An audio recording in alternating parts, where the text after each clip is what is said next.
welcome back to my channel Geeky Fussy. I hope everyone are good and lots of love to all my subscribers, all my viewers, and to all the people even if who haven't subscribed to my channel. And in case if you haven't subscribed it, don't forget to subscribe to my channel, like my videos, share it, subscribe it, and do hit the bell notification for the latest videos. So today I'm going to unbox the Realme Narzo 55G. One of the latest lower mid-range phone. I would categorize it into from Realme. This is the Narzo series. It's the Realme Narzo 55G. So let's have a first look at the device and my opinion after I have been using this device for past 2 to 3 days. So let's begin.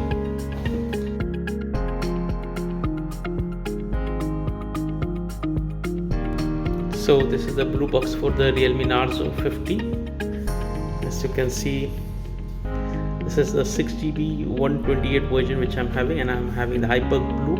You do have another color, hyper black color option also available. And as you can see that several 5G bands are supported on this device.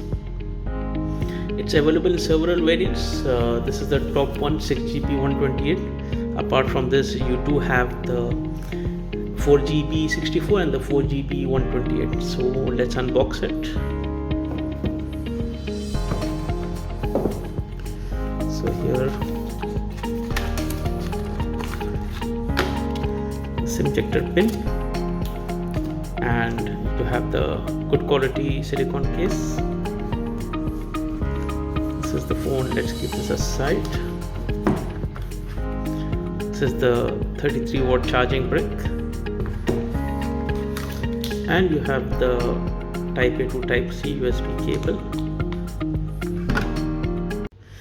Okay guys, so as you can see, this is the blue color. During purchasing, I was a little reluctant to purchase this color, but to view it directly, it's a very good color. So you cannot believe anything which is in the pics. It's a smooth finish.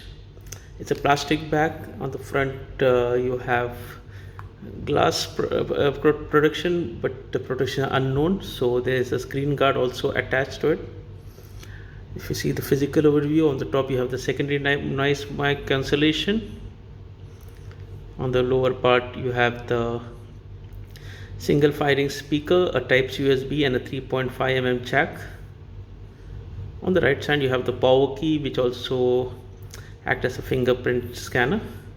On the right hand side you have the volume rocker key and the SIM tray. Let's open the SIM tray and check.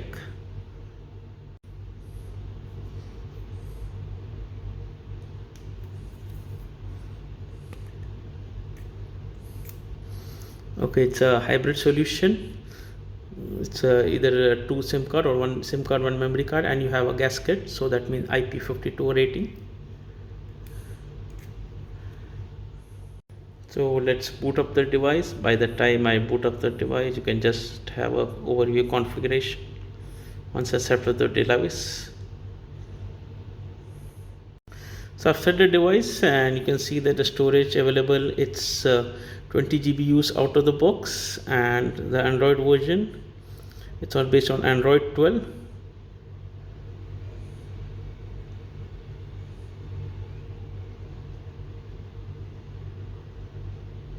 So Android 12 out of the box.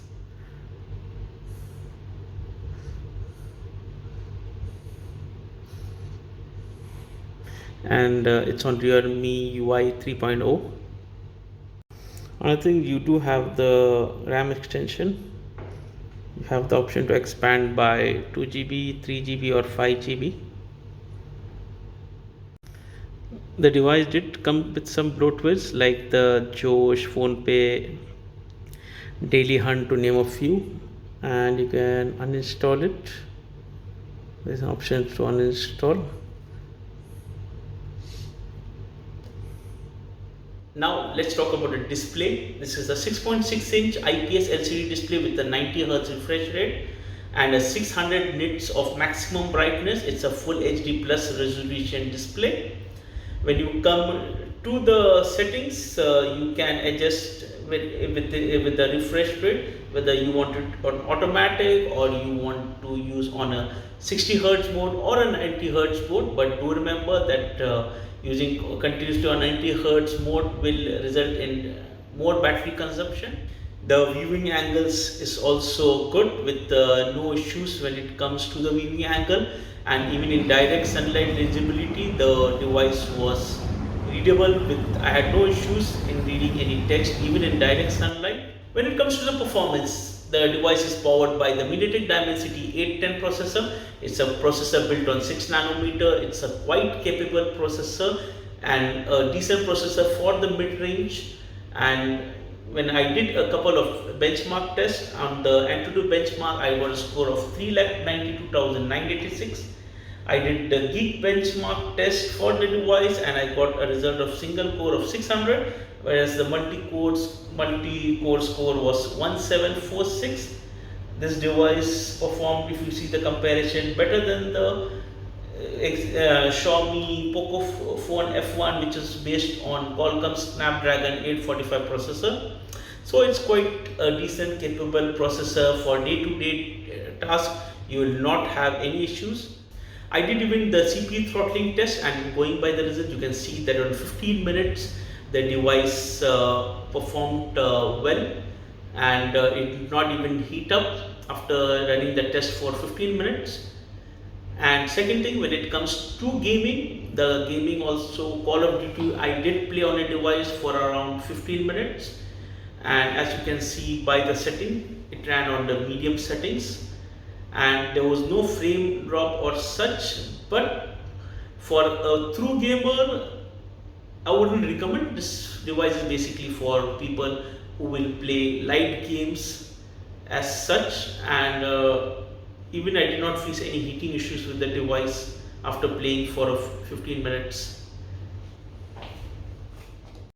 When it comes to the entertainment part, as you can see by the video, the YouTube supported 1440p maximum. It do have the wide one L1 support for your Amazon and for your Netflix members to enjoy on the full HD resolution. When it comes to music, as you can see, it's a stereo speaker setup with one speaker is here inside embedded in the earpiece, and then you have one speaker at the bottom, and as you can see that the sound quality is quite loud. And if you check the split, it's like 60% sound from the lower part and 40% from the earpiece. It does have a 3.5 mm jack. So coming to the camera parts, guys, this device, it's powered by a 48 megapixel primary sensor and a 2 megapixel depth. So let's not go into the 2 megapixel. I know most of them will never even use it. And it do have a dual LED flash, which is quite a surprise. Normally the Narzo series usually have a single LED flash. So let's check the camera interference. It's a typical Realme camera interference. You do have several modes. You do have the HDR support, and if you go to the more, you have a slow motion text scanner panel support, 48 megapixel, a dedicated mode. You have portrait, video, and video. There's no 4K video recording. There's only maximum of 1080p video recording. And obvious in this price range, you can't expect a 4K recording. I think there are very few devices who do support 4K video recording in this price bracket. So let's click some pictures.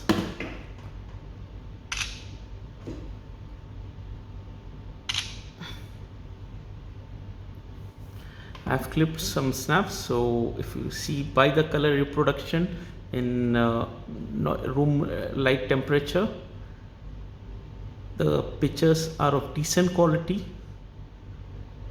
though I did find that the saturation was little on a higher side.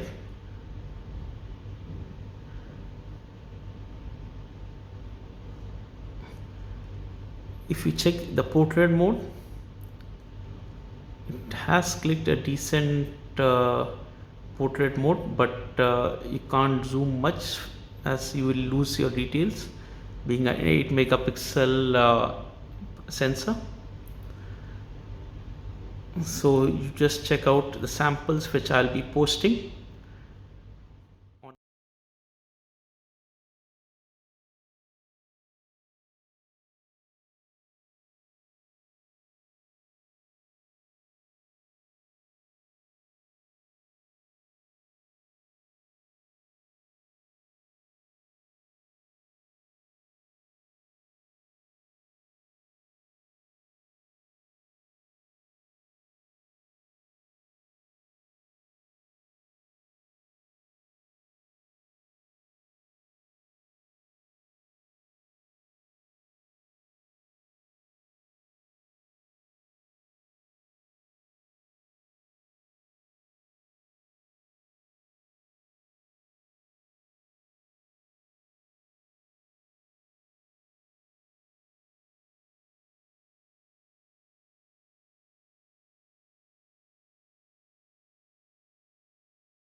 When it comes to the battery part, the device, as you know, is powered by the 5000 milliamp battery, and it has a 33 watt charging support.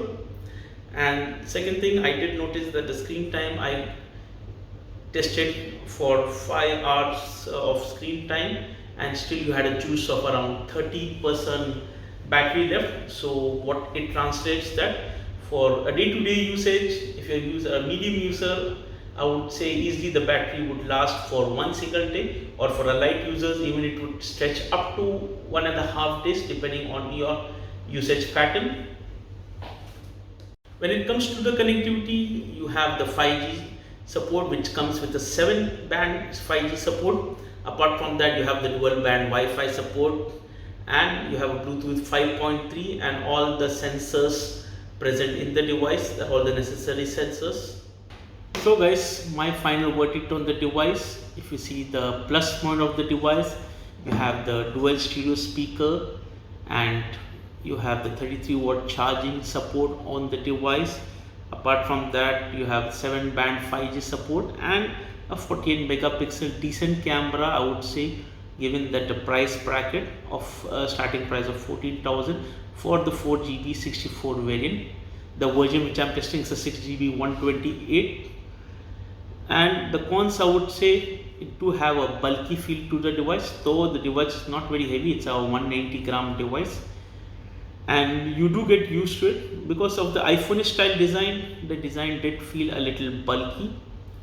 Second thing I would say is the LCD display. It's only an IPS LCD display, though given that the price range of 14,000, the company have to compromise somewhere. So this is where they have compromised on the IPS LCD display.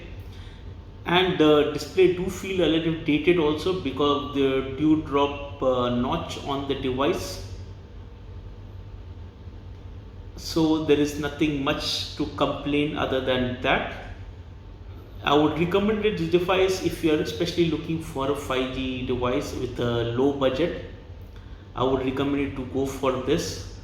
If 5G is not a priority, you can look for other devices, especially that you have the Motorola G52, which comes with a POLED display in this price bracket. So guys, thank you for watching my videos, and subscribe to my channel, like my video, share it, and do hit the bell notification for the latest videos. So guys, take care, have a nice day.